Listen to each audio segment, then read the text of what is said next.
midsole mashers and trainer testers. It's Ed Cat Whisperer Bud here. Time for another running shoe, yay or nay.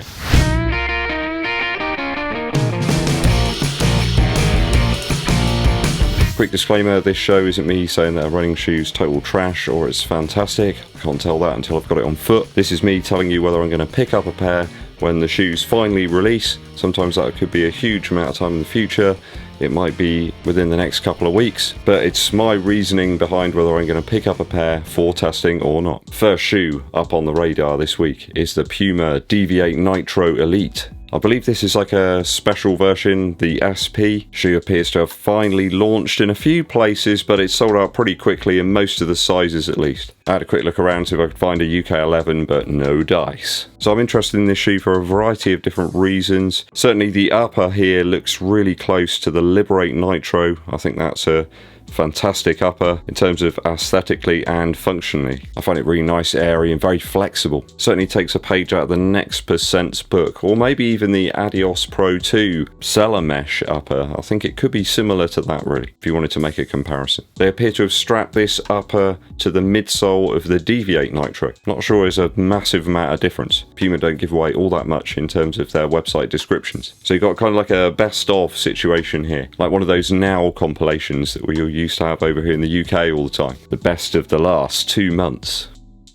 Let's just hope that the upper here is up to the task of kind of containing and providing enough lockdown for that very rigid plate that appears in the Deviate Nitro midsole. Whether it performs the task remains to be seen. Odd that these are in such short supply in the few places that they have released. People seem to be loving the Puma shoes right now. It does make you wonder why they haven't maybe manufactured more. The demand's there certainly, and I can't see any reason to starve that demand. People were willing to foot the bill, so yeah, why? If I can find one, I shall give it a whirl, but it's really slim pickings right now. There's only a few sizes left, so I was a bit slow out the blocks on that one. But certainly if I can acquire one, it will be a yay for the Puma DEVIATE NITRO Elite. Shoe 2 today is from Salomon, the Predict SOC2, or is it SOC2? I'm not sure. I'm really keen to test out another Salomon shoe.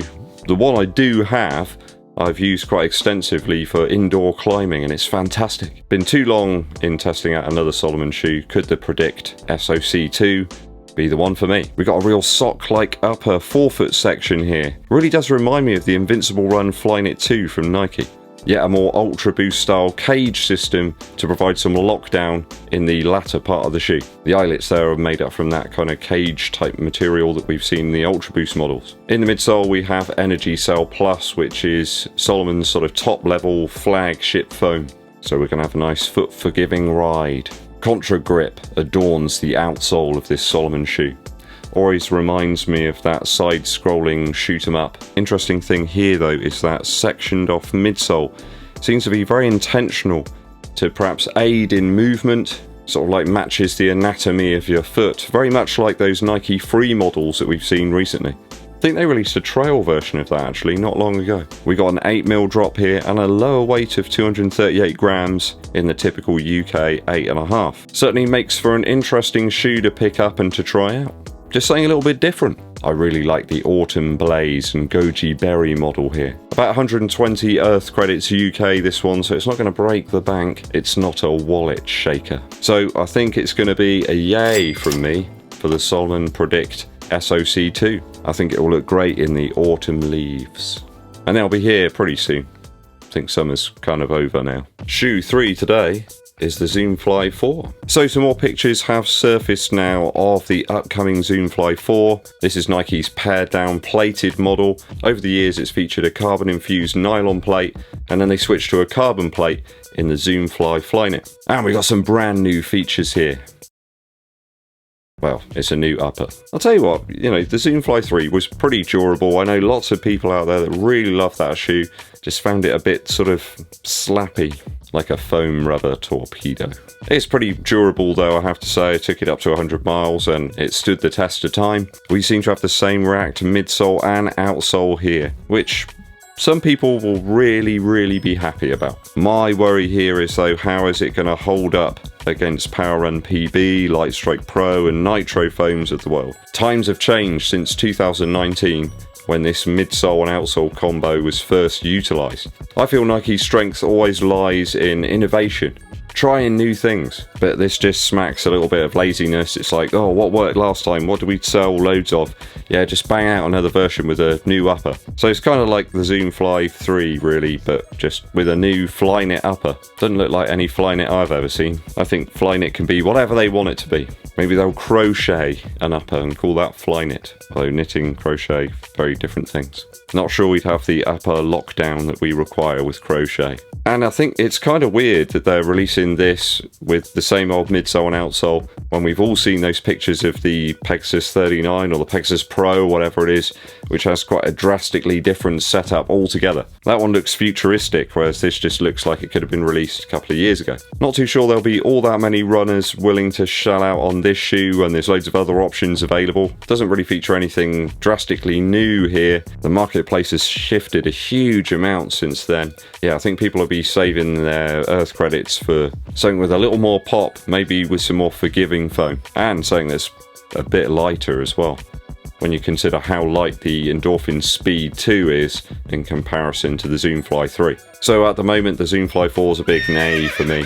I just can't see it being better in terms of performance than the Tempo Next Percent. Shoe 4 today is the Endorphin Shift 2. So this daily type Endorphin offering has always perplexed me a little bit. A max cushion midsole stack here, I mean 38mm of foam in the heel. But they use the standard Power Run material rather than Power Run PB. Just relies on that rocker curved shape in the midsole and outsole to provide some propulsion. I think if it had Power Run PB I could understand it, but just with the standard stuff it doesn't make any sense to me. I just got other options with more cushion and less weight than this shoe that I can already use. If I want impact protection, you know, I'll go with the Solar Boost or the Ultra Boost or something. If I'm not worried about weight, I've already got something there. 295 grams in the UK, 8.5, that's a lot of shoe, especially if I bring that up to a size 11. The Endorphin series for me is about feather-light uppers and stable but compressive stacks in the midsole for faster training really. That's not to say I haven't used the Pro 2 on some easy miles. I just find the midsole material ideal for pretty much anything. I don't find them all that unforgiving, even though they're quite rigid in the midsole. Just ideal really for daily training and higher tempo stuff. As such, when I look at the price of 129 Earth credits for the Shift 2, it's a puzzle that just doesn't add up for me. Maybe it's lacking a piece or two. You know, it's one of those puzzles you've picked up from a car boot sale that doesn't have all the bits. I can see this working for some people, perhaps in your shoe rotation, if you haven't got something like this, you know, maximally cushioned. I've got loads of options like that, so it's not really something I feel I need to test out. Other people have picked it up and tested it out, and I think they've covered most of the key points there already. I could be very wrong about all of this. If I am, let me know. Maybe I'm missing out on the Shift. So for me, for the Endorphin Shift 2, it's a nay. What do you make of my 4 selections today, guys? Is it a yay or nay for you? No, down in the comments. Musical interlude for you. Can't believe it's coming up for around about 20 years or so since the Libertines first released some of their material. My favourite Libertines track though will always be Don't Look Back Into the Sun. I know this was produced by Bernard Butler, and by all accounts the whole creation and recording process of the song was quite drawn out. I think Bernard Butler had to piece together the track using sessions from all over the place. I think he plays guitar actually. One of the main guitar parts is just him playing through one of those guitar pods, you know, those very early amp emulation pedals that you could get. And I think that's part of the excitement there. It's just really wild ad-lib sort of guitar playing. I think it really suits the actual sound of the band, and the vocal performance is certainly fragmented and pieced together from whatever he could get really. That's not to say it doesn't make for a very exciting listen. It's one of those singles really that just stands out for me from that period. It really defines that sort of indie rock kind of style that the Libertines really helped to forge. So many other bands came along after that trying to do that same type of style, but without the same panache. So do go and check that one out, guys. The Bernard Butler produced Don't Look Back Into the Sun by the Libertines. Pretty much their best work, I think. All the best stuff they did was with Bernard Butler. Thanks for tuning in, guys. I very much appreciate it as usual. If you haven't done so already, please hit that subscribe button and click the bell below for notifications when we launch those new videos for you. It really does help the channel out too if you give this video a thumbs up like and share it with your running buddies. My name's EDDBUD and I'll be seeing you.